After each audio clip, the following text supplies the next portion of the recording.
You know, there's all this talk about what it takes to become successful. You want to know what a scientist said? University of Pennsylvania found the number one trait associated with actual success is conscientiousness. Man, I live in this world where everybody contacts me. I probably get 1 to 10,000 direct messages a day on Instagram.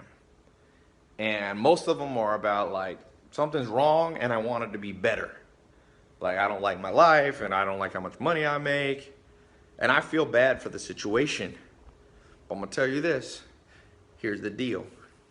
People ain't conscientious. And if you're not conscientious, there's nothing anybody can do for you. You can read all the books you want in the world. You can do all this. But here's conscientious. What I mean by conscientious? Attention to details. There's actually 5 subcategories of conscientiousness.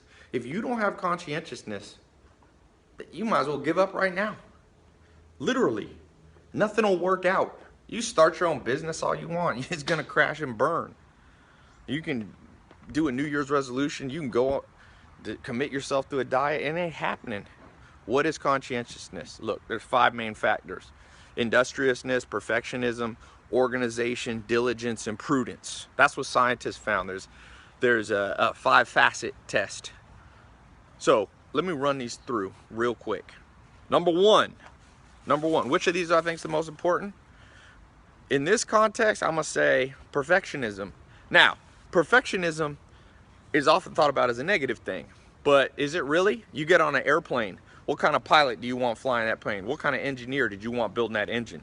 You want a conscientious one? One who paid attention to details? Or someone goes, oh, I don't sweat the small stuff. Well, you don't sweat the small stuff, you crash and die.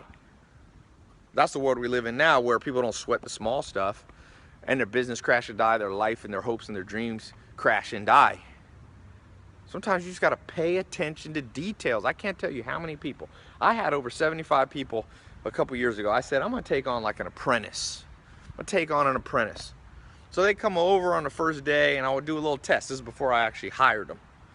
And so I'd have simple stuff like I took a hose and I had it unraveled. And I forget what they were working on. Actually, I know what it was. They walked by it. Only one person noticed and rolled it up nicely and put it away. And that's the person I paid attention to, because this guy has attention to detail. And like the University of Pennsylvania study shows, conscientiousness, attention to detail, industriousness, organization, perfectionism, diligence, prudence is positively correlated, directly related to you making more money, you doing all the stuff you want to do. Now, people don't tell us this message, but I'm telling you the truth right now. If you can't pay attention to detail, if you just say, oh, Tai, I'm a big picture person, I'm ADD. Well, you can be a broke person. So be whatever you want. But don't come whining when you can't figure out what's wrong. Next, you've got, so perfection, organization. You know, some people can't sit in a chair. People say, oh, Tai, you read a book a day. How do you do that? Well, you got to be organized. You got to be able to sit in a chair 10 minutes a day. Focus in an organized fashion. Okay, this is the time of the day that I do this basically every day. Sometimes it changes. That takes organizational power. Being able to put together a to-do list and organize it in the right order, because you're not going to get to all the lists. So you got to do the first things first. That's hard for people. Why? I don't know. It's not that hard. You know? What's another trait?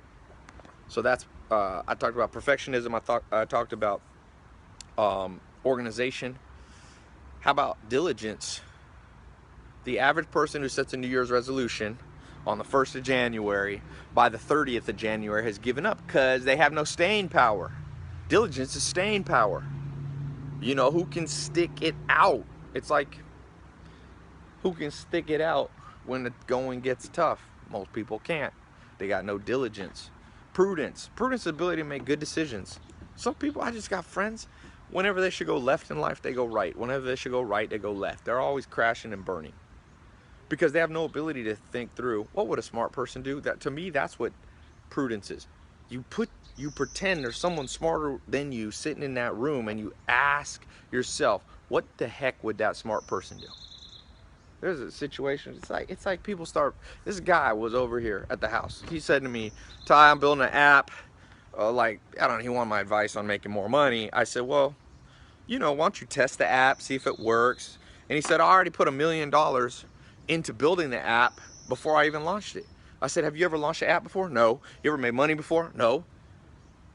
Why the hell would you drop $1 million when you can make a working app to test the concept to see if anybody will buy it before you sink your whole $1 million? He spent all his money on it. I said, you could probably done that for 10 or 20 grand, then see if anybody wants it. But see, that takes a prudent person who thinks, what would a smart person do in this situation? Would a smart person jump headfirst into something, drop $1 million, a whole life savings before it's even tested? No, only an idiot does that. And you know, an idiot and their money are soon parted. So that's what we went through. Oh, and then industriousness. Industriousness is just the ability, sometimes you gotta be able to work hard. Now, working hard, I talk a lot about this, is not the only answer, because you gotta work smart. It's a multifaceted thing. That's what I was talking about: industriousness, perfectionism, organization, conscientiousness, diligence and prudence. It's a multi-factor, but at some point, once you know what you're doing, you see the path, you're organized, you're paying attention to detail, sometimes you gotta be able to put your head down and just put in long hours. But I want to say, some people think just putting in long hours, just grinding, just working hard makes you successful. It doesn't. It's a combination of facets, a combination of traits. And most people, like I said, it's hard to fix stupid. Some people are too stupid enough to understand. They'll argue with you on one point. No, it's working hard that makes you money. It's multifaceted. It's like playing basketball. You can't just know how to shoot free throws. You got to know how to dribble, play defense, rebound, pass the ball. You got to understand how to remember plays. It's in soccer and football. Every sport is multifaceted. But people, when it comes to success, they want one thing. A very common question I get is, what's the one thing I need to be successful? Well, I just gave it to you. Be more conscientious, which breaks down into 5 sub-facets. Anyway, you can Google the university. Just Google University of Pennsylvania study on conscientiousness.